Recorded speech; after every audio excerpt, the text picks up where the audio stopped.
జీవితంలో శాపం ఉందండి? శాపం ఉందా? ఏ విషయంలో శాపం చూస్తున్నారు? ఏ విషయంలో నష్టం చూస్తున్నారు? ఏంటండి శాపం అంటున్నారు? దేవుని బిడ్డలు యేసు ప్రభు రక్తం ద్వారా కడగబడితే మనకి ఎటువంటి శాప విధియులు ఏది లేదు కదా అని వ్రాయబడి ఉంటుంది కదా. అంటే తప్పకుండా I totally agree, I'm on for it. కానీ ఏంటిదంటే యేసు ప్రభు రక్తంతో కడగబడిన తర్వాత, యేసు ప్రభు రక్షణ పొందిన తర్వాత, రక్షించుకున్న తర్వాత ఇంకను మీ సొంత ఉద్దేశాలు, సొంత క్రియలు, తెలిసి చేసిన పాపాలు ఏమైనా ఉంటే శాపం వెంటాడుతుంటుంది. శాపం అంటే దాని కాన్సిక్వెన్సెస్. అంటే మనం for everything, for every action there is an equal and opposite reaction అంటాం కదా. So what ever you do there is a consequence. అంటే మీరు ఇప్పుడు మంచి చేస్తారనుకోండి, అది వెంటనే బయటకి రాకపోవచ్చేమో, వెంటనే దాని ప్రతిఫలం రాకపోవచ్చేమో.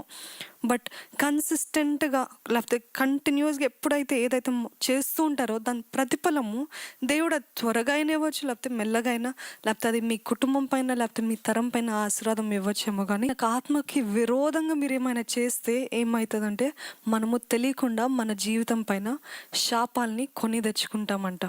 మీరు అనుకుంటున్నారేమో, ఎందుకు ఇంత నష్టము, ఎందుకు మా కుటుంబంలో ఎప్పుడు చూసిన సమాధానం ఉండదు, ఎప్పుడు చూసిన డబ్బులు వస్తున్నట్టే ఉంటాయి కానీ ఏ డబ్బులు చేతిలో మిగలవే, ఎన్ని కొన్నా సరిపోవట్లేదే, అసలు సమృద్ధి లేదే, ఎంత చూసిన లేమి కొదువ, ఎప్పుడు చూసిన బాధ, వేదన, గొడవలు, కలవరాలు, పోరాటాలు, సమాధానం లేదు, ప్రేమ లేదు అని అంటే నేనంటాను ఏంటంటే మేబీ దేవుని సన్నిధి మీ ఇంట్లో లేదు. ఆయన ఆత్మ, ఆయన సన్నిధి ఉంటే, ఆయన సన్నిధి ఎక్కడుంటుందో అక్కడ ఎప్పుడు దేవుడు చెప్పినట్టు he will always make his presence felt. ఆయన సన్నిధి ఎప్పుడు మనకు కనపరుస్తాడు. ఏ విషయంలో ఆయన సన్నిధి ఎక్కడైతే ఉంటుందో అక్కడ ఆశీర్వాదం ఉంటుందంట. మనము పాత నిబంధనలో చూస్తే ఆర్క్ ఆఫ్ ద కవెనెంట్ అంటే మందసపు పెట్ట ఎక్కడైతే ఉందో, ఎక్కడైతే అది తీసుకువెళ్తారో, అది అన్య దేశం అవనివ్వండి లేకపోతే అన్య రాజులు అవనివ్వండి, అది ఎక్కడుందో అక్కడ ఆశీర్వాదం ఉండిందంట. ఎక్కడుందో అక్కడ సమృద్ధి ఉంది. అది ఏం లేదు, అదొట్టి it's just a symbol of God's presence. అదొట్టి దేవుని సన్నిధి ఒక సూచన. కానీ ఆర్క్ ఆఫ్ ద కవెనెంట్, మందసపు పెట్ట ఎవరో ఇంట్లో ఉంటే కూడా ఆ ఇల్లంతా ఆశీర్వదించబడిందంట. ఆ తట్టుకోలేనంత ఆశీర్వాదం, అంటే ఉప్పొంగి గిన్నె నిండి పొరలే అంత ఆశీర్వాదం అంట. అంటే మరి మీ జీవితంలో ఎందుకు ఆశీర్వాదం లేదు అని అనుకుంటే, దేవుని సన్నిధి లేకపోతేనే ఆశీర్వాదం ఉండదండి. దేవుని సన్నిధి ఎక్కడ, దేవుని ప్రసన్నత ఎక్కడైతే ఉంటుందో అక్కడ ఆటోమేటిక్గా సమృద్ధి, అక్కడ తెలియని సమాధానము, సంతోషము, ప్రేమ, ఐక్యత, ఇవన్నీ ఆయన సన్నిధితో వచ్చేవే. మీరు పరీక్షించుకోండి. మీ కుటుంబంలో లేకపోతే మీ గృహంలో, మీ చుట్టుపక్కల ఎక్కడ చూసినా వైలెన్స్, లేకపోతే గొడవలు, లేకపోతే ఎక్కడ చూసినా ఏదో వ్యతిరేకపు శక్తులు పనిచేస్తున్నాయంటే డెఫినెట్లీ అక్కడ దేవుని సన్నిధి లేదు. దేవుని సన్నిధి కావాలంటే మొదట ఆయన సన్నిధి అంటే ఆయన రక్తంతో కడగబడాలి, ఆయనను అంగీకరించాలి, ఆయన రక్తంతో కడగబడాలి. మూడవది ఏంటిదంటే మీ నోట్లో జీవం, మరణం అంటే ఆశీర్వాదము, శాపము కూడా మీ నోట్లోనే ఉందని గమనించండి. మీ నాలుకలోనే ఉందని గమనించండి. మీరు ఎంతగా రక్షించబడినా, ఎంతగా కానుకలు సమర్పించినా, ఎంతగా మీ కుటుంబం అందరూ బాప్టిజం తీసుకున్నా, అన్నీ చేసినా కానీ మీ నోట్లో నుంచి మీరు ఏదైతే పలుకుతారో అది జరుగుతుందని నమ్మండి. ఎందుకంటే మీ నోట్లో జీవము, మరణం ఉంది. అంటే ఆశీర్వాదము, శాపము మీ నాలుకలో ఉంది. దేవుడు ఎన్ని ఆశ్చర్య కార్యాలు జరిగించినా, దేవుడు ఎన్ని అద్భుత కార్యాలు జరిగించినా మీరేమైనా దానికి వ్యతిరేకంగా, అంటే రిలక్టెంట్గా, కేర్లెస్గా దానికి వ్యతిరేకంగా మాట్లాడారనుకోండి, ఆ ఆశీర్వాదాలు అక్కడికక్కడే ఆగిపోతాయి. అంటే అక్కడ ఆగిపోతాయి. అంటే మన నోట్లో అంత శక్తి ఇచ్చాడంట దేవుడు, అంత ఫ్రీ విల్ అంత ఇచ్చాడు, అంత అధికారం ఇచ్చాడు దేవుడు మనకి. అంటే ఆశీర్వాదాలు రావాలా, మీరేం మాట్లాడుతున్నారో జాగ్రత్తగా ఉండండి, మీరేం పలుకుతున్నారో జాగ్రత్తగా ఉండండి. వీలైనంత వరకు దేవుని మహిమపరచండి, దేవుని వాగ్దానాలు ఉచ్చరించండి, దేవుని వాగ్దానాలు చెప్తూ ఉండండి. మా మటుకు మేమైతే వీలైనప్పుడల్లా వాగ్దానాలను ఉచ్చరిస్తూ ఉంటామండి. దేవుడు ఏమైనా వాగ్దానాలు ఇస్తే అది పదే చెప్తూ ఉంటాం, లేకపోతే దేవుని వాక్యము పదే చెప్తూ ఉంటాం. లేకపోతే మీ ఇంట్లో దేవుని సమాధానం కావాలంటే ఆయన వర్షిప్ అంటే ఆయన ఆరాధన పాటలు పెట్టుకోండి, ఆయన సన్నిధిని అక్కడ ఉంచండి.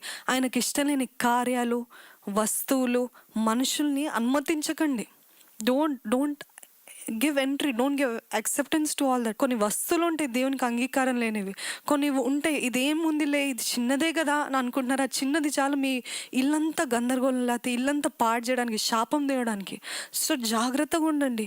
మీ ఇంట్లో ఏది అనుమతిస్తున్నారో, మీ ఇంట్లో ఏవి వస్తున్నాయో, లేకపోతే మీ ఇంట్లో ఎటువంటి వారు వస్తున్నారు, ఊరికే ముచ్చట్లాడేవారు, ఊరికే ఇతరుల గురించి చెడుగా మాట్లాడేవారు, లేకపోతే ఊరికే సినిమాల గురించి వీటి గురించి వాటి గురించి మాట్లాడే వాళ్ళు వస్తే ఏమవుతుందంటే ఆటోమేటిక్ వాళ్ళతో పాటు ఆ దురాత్మ శక్తులు కూడా అక్కడ అధికారం చెలాయిస్తుంది అన్నమాట మనం ఎక్కడ ఉంటాము. సో జాగ్రత్తగా ఉండండి. మీ ఇంట్లో ఎవరు వస్తున్నారు, ఏవి వస్తున్నాయి, లేకపోతే ఏ పదార్థాలు ఏ ఏ వస్తువులు వస్తున్నాయి, అవన్నీ చాలా జాగ్రత్తగా ఉండాలన్నమాట. సో మీ నోట్లో జీవం మరణము అనేది ఉందని గమనించండి. మీరు ఏం చేయాలంటే యేసు ప్రభు రక్తంతో కడగబడిన మీరు మీ బిడ్డల మీద, మీ కుటుంబం మీద, లేకపోతే మీ భర్త భార్య మీద, లేకపోతే మీకు సంబంధించింది దేనిపైన అన్ని ఆశీర్వాదపు వచనాలు అంటే వాక్యము చదవండి, ఉచ్చరించండి, బిగ్గరగా ఉచ్చరించండి. ఊరికి చదవడం కాదు కానీ నిజంగా ప్రతిరోజు ఇది అలవాటు చేసుకోండి. లేసిందే దేవుని వాగ్దానాలన్నీ చదవండి మీ నోటితోటి. ఇది నెరవేరుస్తాడు దేవుడు, ఇది నెరవేర్చు దేవుడు అని ప్రతి వాగ్దానము మీ గృహమంతా ఆయన వాగ్దానాలతో, ఆయన సన్నిధితో, ఆయన ఆత్మతోటి నింపండి. అప్పుడు ఆటోమేటిక్గా అపవాదికి, శాపానికి మీ కుటుంబం పైన, మీ జీవితం పైన అధికారం ఉండదు. మీ జీవితంలో లేకపోతే మీ కుటుంబంలో లేకపోతే ఈ అనారోగ్యతలు, ఈ నష్టాలు ఇవన్నీ ఎందుకు అంటే మీరు అనుమతించారేమో గమనించండి. ఇప్పుడే మీకు దేవుడు, పరిశుద్ధాత్మ దేవుడు ఏమైనా బయలుపరుస్తుంటే, లేకపోతే నేను ఈ కార్యం చేస్తాను అందుకేనేమో నాకు ఇలాగ అవుతుంది అని అనుకుంటున్నారేమో. అయితే దేవుడు చెప్తున్నాడు అవన్నీ విడిచిపెట్టే, లేకపోతే నువ్వు మాట్లాడే ఆ శాపవచనాలు ఆపివేసే, లేకపోతే నువ్వు ఎప్పుడు నెగిటివ్ టాక్స్, ఎప్పుడు చూసిన వ్యతిరేకపు మాటలు.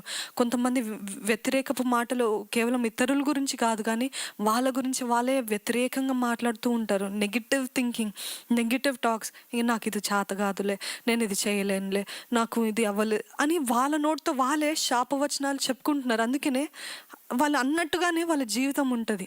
జాగ్రత్తగా ఉండండి. మీరు ఏది పలుకుతున్నారో అది చేయండి. ఇప్పుడు లోకానుసారులు ఏమంటారు, పాజిటివ్ థింకింగ్.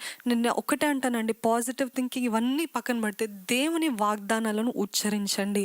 దేవుడు మీకు ఇచ్చిన వాగ్దానాలని ఉచ్చరించండి. ఆయన వాగ్దానాలు మీ నోటితో, మీ నాలుకతోటి ప్రతిరోజు చెప్పండి. ఆ విధంగా మీరు పోరాడండి. వాగ్దానాలను స్వతంత్రించుకోండి, వాగ్దానాలు పొందుకోండి. ప్రతి శాపాన్ని యేసు ప్రభు రక్తంతో మాత్రమే కాక అదేవిధంగా మీ సొంత జీవితంతో, మీ సొంత నాలుకతో, మీ ప్రవర్తనతో, మీరు చేసే కార్యాలతో ప్రతి శాపాన్ని కొట్టివేయండి. ప్రార్థన, విశ్వాసము, యేసు ప్రభు రక్తము ఇవన్నీ మనకు ఉంటే, ప్రార్థన, విశ్వాసము, యేసు ప్రభు రక్తము, ఆయన సిలువలో చేసిన యాగం బట్టి పొందుకున్న ఆ జయాన్ని మనం ఉచ్చరించినట్లయితే నిజంగా జయము మనం అన్ని విషయాల్లో చూస్తామండి. ఆశీర్వాదాన్ని చూస్తాం, ఆయన సన్నిధిని చూస్తాం.